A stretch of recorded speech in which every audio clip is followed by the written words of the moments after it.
together into what I call, and I've worked with now, gosh, it's probably thousands of people on what I call the true hope process.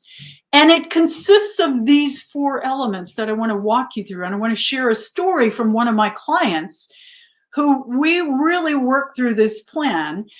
She's a client, she's a head of finance who came in as a new VP of finance at a global healthcare company, and I'll just call her Jane. And Jane came in ready to get the job done. She wanted 20% growth. She was a take no prisoners kind of person, but she didn't take that step of gauging where people were, of meeting them, at their levels, of understanding that there would be a growth curve, or even articulating that vision. So we had to take a step back as she really articulated that vision to people. And it was the first step of that process of true hope. It was really about clarifying the vision, looking at the outcome. What is it you want? Is that the best possible outcome? Are you playing small or are you thinking big? Is it going to be worth the effort? Because it's certainly going to take some effort to get to the end goal.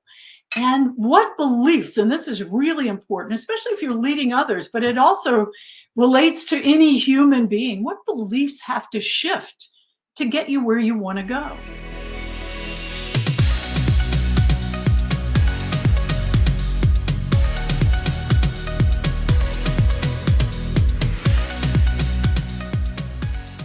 Delighted to be here, and I'm hoping I can do a little bit of what Brian mentioned about closing the gap between that sort of conceptual level and the behavioral level.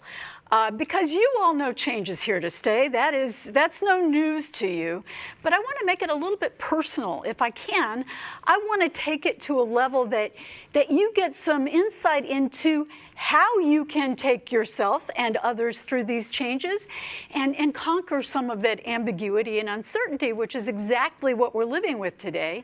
And looking at change on this global scale, and I don't mean just international global, I mean professional, personal, every kind of level that you're dealing with when we look at the changes in our own lives. And one thing you may have noticed, but may not have put words around, is the nature of change itself has changed. Have you noticed that? That change is more pervasive, it's more ongoing, it's more accelerated, and it's far more complex than it's ever been in the world before.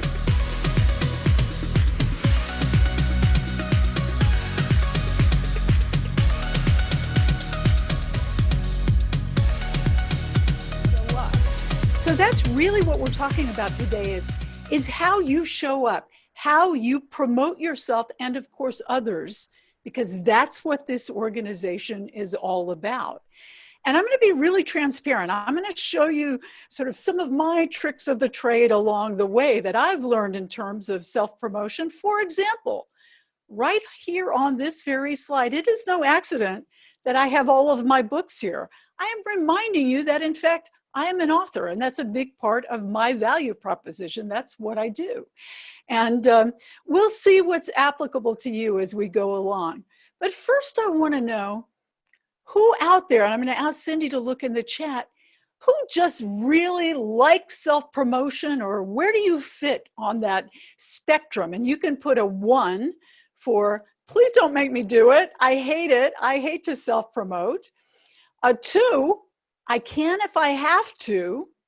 And 3, it's one of my strengths. I'm really great at it. I love doing it. And I have a little feeling where we might end up, but I'm really curious because you're women who are out there. You are strong. You are purposeful.